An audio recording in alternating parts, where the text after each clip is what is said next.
Hello students, today I am taking second problem for solution with you. I have already posted, that is sent to you, the second problem on your WhatsApp group. It will be taken up for discussion for solution here. This problem will be solved in two parts. In the first part, I prepare manufacturing account, trading account and profit and loss account. In the second part of the solution of the problem, I will take a balance sheet. Balance sheet will be prepared in the second part of the solution of the problem. For the teaching purpose, I used to use maximum English as a language. If at all you want 50-50, that is 50 in Marathi and 50 in English, I will go accordingly. So the problem has already been sent by me to you. Then you might have taken down the same in your notebook. Let me begin the solution. To save the time, I have already solved the manufacturing account, trading account and profit and loss account, and balance sheet will be prepared thereafter. So the problem is following are the particulars related to Messrs. Ajay Traders for the accounting year ending 31st March 2018. You are required to prepare trading account, manufacturing account, trading account, profit and loss account for the year ending 31st March 2018 and a balance sheet as on that date. Here, the particulars of what you call trial balance are given. Capital is given in the credit column, drawings in the debit column, then other particulars are there. Then there are 4 adjustment or additional information. Before commencing the actual solution of the problem, explanation of the solved problem, let me tell one important thing.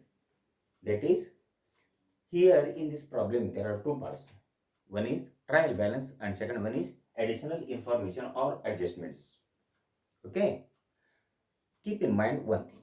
That is, the information given in trial balance should be taken only once. Only once. Either in manufacturing account or trading account or profit and loss account or balance sheet. Trial balance मध्ये असलेली माहिती एकदाच घ्यायची असते.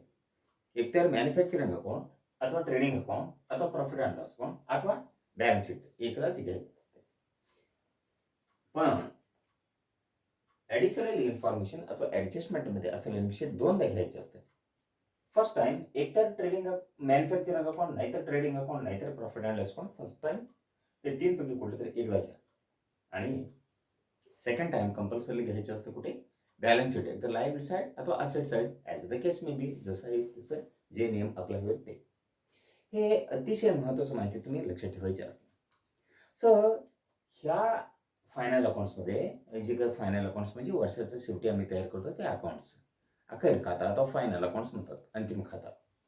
ह्यामध्ये आहे ना मुख्यतः 2 भाग आहेत. हे आधी तुम्हाला सांगितल्याप्रमाणे. पहिला आहे मॅन्युफॅक्चरिंग अकाउंट, सेकंड वन आहे trading account, second next third one आहे प्रॉफिट अँड लॉस अकाउंट. या एकूण ह्याला काय म्हणतात?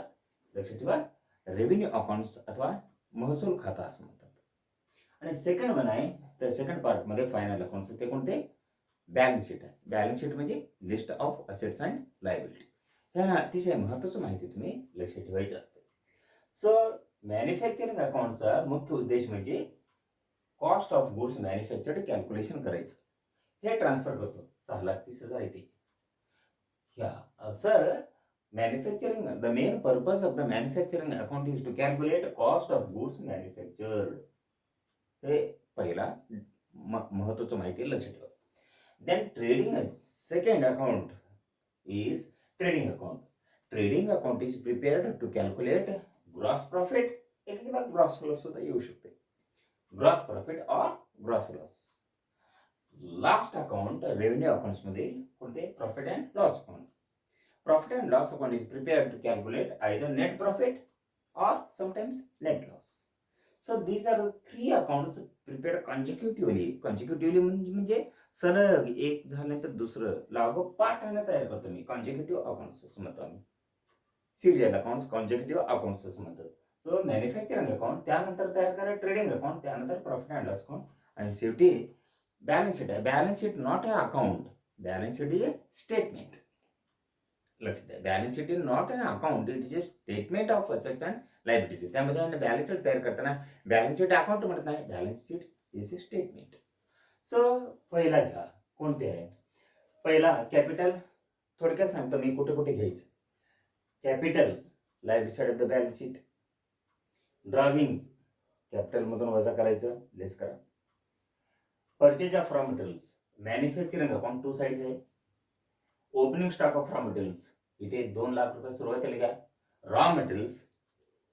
रॉ मटेरियल संबंधी असलेले काहीतरी खर्च आणि रॉ मटेरियल. ओपनिंग स्टॉक आणि closing stock, purchase of raw material, सगळे भांडवल कशाचा?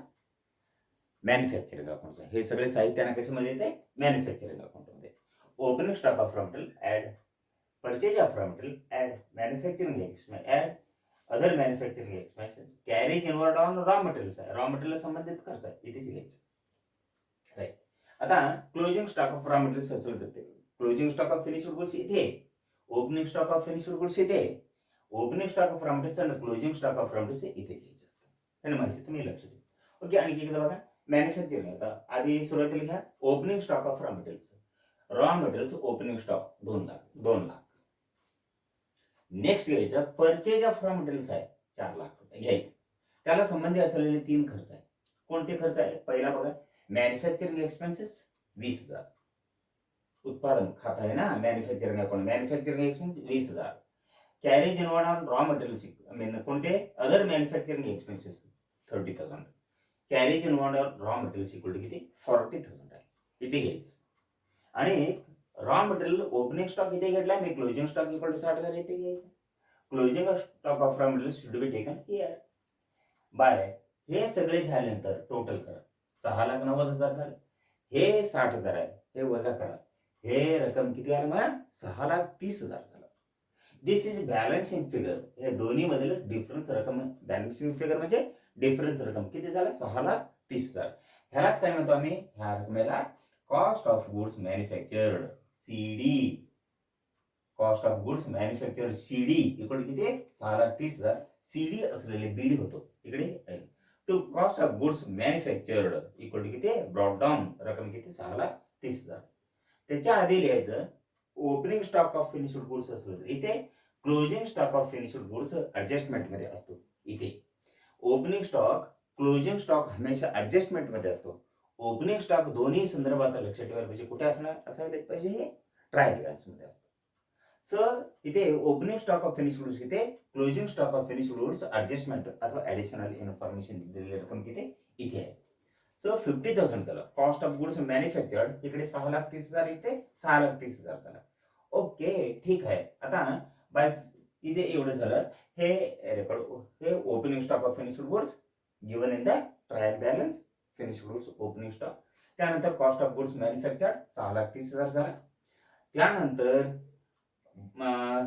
आहे ना by closing stock of finished goods adjustment मध्ये दिलेली रक्कम आहे बघा. फिनिश्ड गुड्स क्लोजिंग स्टॉक किती? 80,000.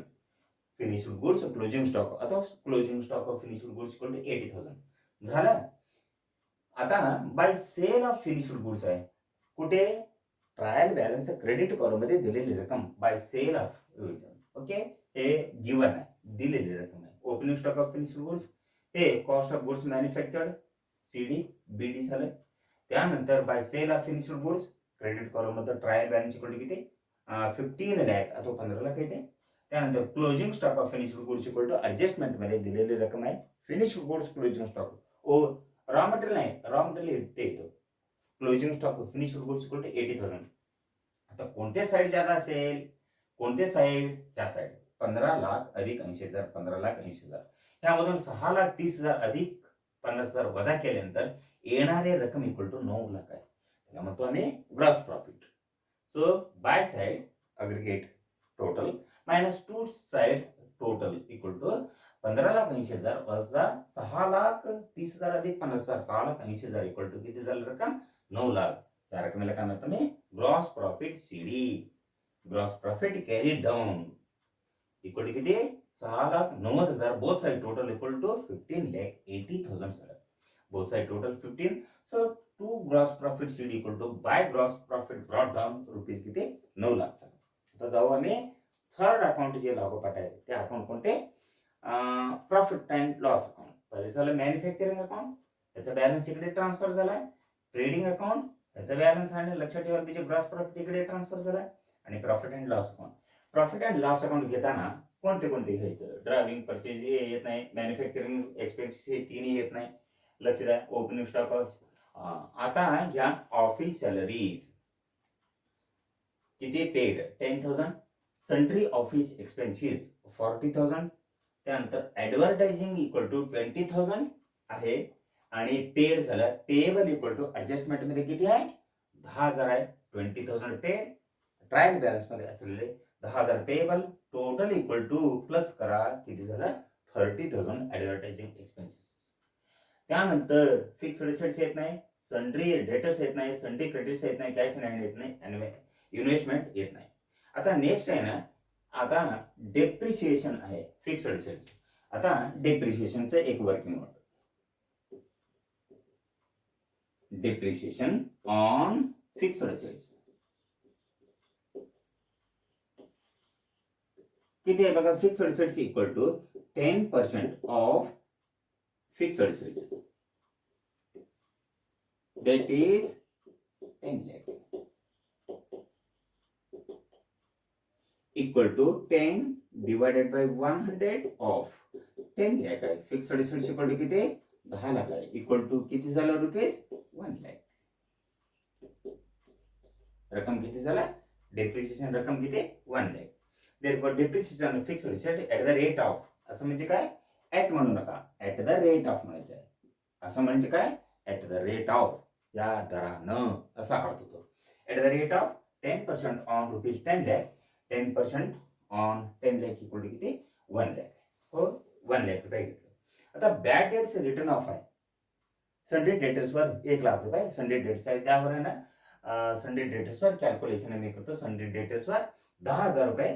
टक्केवारी काही घ्यायचं नाही, रक्कमच दिलेलं आहे 10,000 झाला. सो एवढं रक्कम टोटल झालं. आता ओके, ठीक आहे. ते 9 लाख रुपये इतर काय इन्कम वगैरे असलं तर इकडे लिहायचं. Salary received, rent received, dividend received, हे सगळे इन्कम असेल तर लिहायचं असते. ते टोटल इक्वल टू 9 लाख झालं. हे टोटल हे वजा केले तर किती? 40,000, 50,000, 80,000, 1,80,000, 1,90,000 वजा करा. किती? 9 लाख मधून 1,90,000 टोटल वजा करा.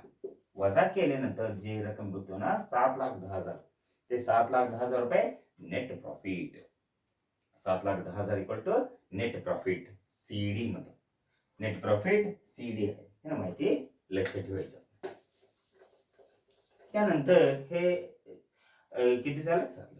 आता ह्यामध्ये काहीतरी शंका असेल तर तुम्ही फोन करून आहे ना विचारू शकता. कोणत्या नाही एखाद्या आयटम आहे ना, एखाद्या खर्चाचं कोणते साईड काय घ्यायचं तुम्हाला शंका असेल तर आहे ना, व्हॉट्सअप नंबर आहे ना अथवा पर्सनल नंबर आहे ना तुमच्याकडे असणारच, ते व्हॉट्सअप ग्रुपवरून भेटेल. तुम्ही यांना फोन करून विचारू शकता. मोजकं माहिती काहीतरी असेल तर, एकदम निवडक माहिती आहे ना, टू द पॉइंट उत्तर सांगता यायला पाहिजे असं असेल तर तुम्ही यांना प्रश्न विचारू शकता. Thus, in revenue accounts, there are 3 parts. In revenue accounts, there are 3 parts. लक्षात घ्या. First one is manufacturing account. उद्देश काय? Cost of goods manufacture. त्याचा आहे ना बॅलन्स इकडे ट्रान्सफर झालं. Second one is trading account. GP अथवा जीएल कॅल्क्युलेशन करतो. आता third one equal to profit and loss account. Net profit calculation करतो अथवा लॉस असेल तर नेट लॉस ह्या साईड येतो, सीडी म्हणून. नेट लॉस सीडी म्हणून येतो. सो हे झालं कोणते? हे झालं कोणते? रेव्हेन्यू अकाउंट्स तयार केलं. वरती काय? Messrs Ajay traders manufacturing, trading and profit and loss account for the year ending 31 March 2018. त्याच्या आधी तुम्हाला सांगतो, दर दिवशी लेक्चरचं पर्टिक्युलर ह्या कोपऱ्यात आम्ही लिहित असतो. आज आहे ना कोणते वर्ग कोणते आहे? FYP. विषय कोणते? अकाउंटचे. आणि चॅप्टर कोणते? Final accounts. आणि प्रॉब्लेम नंबर 2 आहे. ह्यापैकी सॉल्युशन किती? भाग 1. भाग 1 मध्ये मॅन्युफॅक्चरिंग अकाउंट, ट्रेडिंग अकाउंट आणि प्रॉफिट अँड लॉस अकाउंट झालं. आणि भाग 2 मध्ये कोणते? बॅलन्स शीट तयार करण्यात येईल. तुम्हाला बॅलन्स शीट आहे ना तयार करण्यात हे लिहिण्याची माहिती तुम्ही लक्षात ठेवायचं आहे. So with this let me complete the first part of the solution of the problem. Second part मध्ये तुमच्या बरोबर चर्चा करण्यासाठी कोणते घेतो मी? बॅलन्स. ह्या विषयाचं बॅलन्स शीट इथेच घेतो. हे सगळे असणारच आहे. इथेच ह्यानं कंटिन्यू करतो. सो ह्यानं माहिती तुम्ही लक्षात ठेवायला पाहिजे. ह्या पहिला सॉल्युशनचा पहिला भाग इथे पूर्ण झाला. सॉल्युशनचा दुसरा भाग आहे ना नंतरच्या लेक्चरमध्ये घेतो मी. So there is all. Thanks.